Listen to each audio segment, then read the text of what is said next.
पता नहीं आपको गोमाता से प्यार है, कथा से प्यार है, या किससे प्यार है। आप जैसे चले आते हो ना कथा में, क्या बोलना पड़ेगा, ऐसे ही एक महात्मा जी को भगवान से प्यार हो गया। विश्वास और श्रद्धा क्या कहते हैं, अगर करने में और विश्वास में जरा सा भी शंका पैदा हो गई ना तो बात बिगड़ सकती है।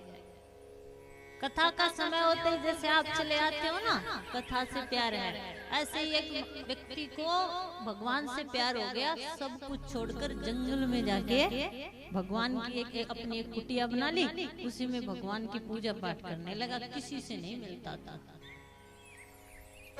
पता नहीं कौन से गुण पर दयानिधि रीझ जाते हैं। कई वर्ष हो गए भगवान को,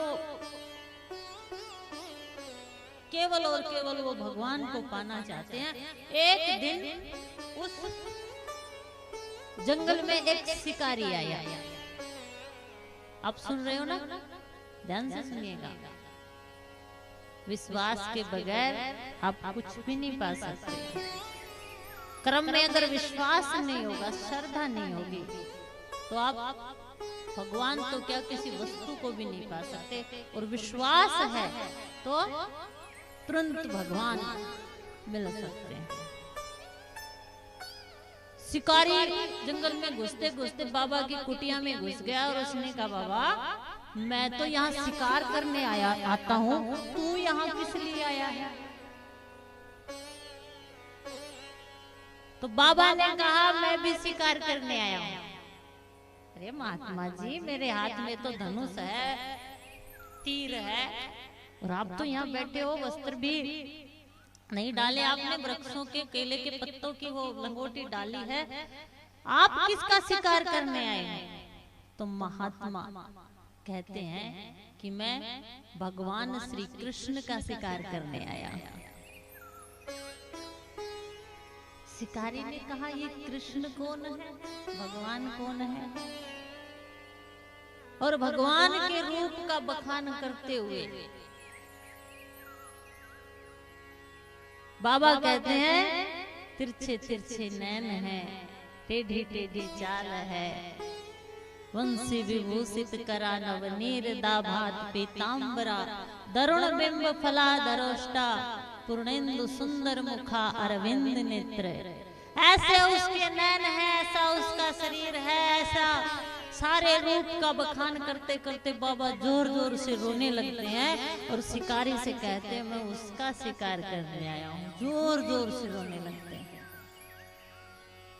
और शिकारी बाबा का जो रोना था वो देख नहीं सकता था। बाबा को तसल्ली देता और कहता, बाबा तू चिंता मत कर, जब तक मैं तेरे उस शिकार को, कृष्ण को पकड़ कर तेरे पास नहीं ले आऊंगा, तब तक चैन से नहीं बैठूंगा। क्या बोलना पड़ेगा, बाबा तू रो मत। बाबा को तसल्ली देकर शिकारी धनुष बाण लेकर चल पड़ा।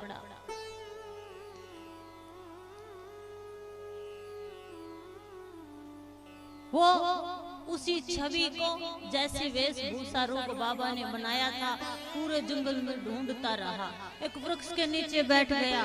एक दिन बीता, 2 दिन बीता, 3 दिन बीते, ना जल पिया ना भोजन किया।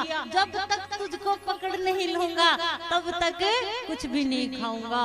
ऐसे करते करते 3 दिन बीत गए और जब उसके प्राण निकलने को हुए तो भगवान को दया आ गई। बोलना पड़ेगा कि ये नहीं मानेगा, और भगवान उसके सामने प्रकट हो गए और जैसे ही प्रकट हुए शिकारी ने पकड़ लिया।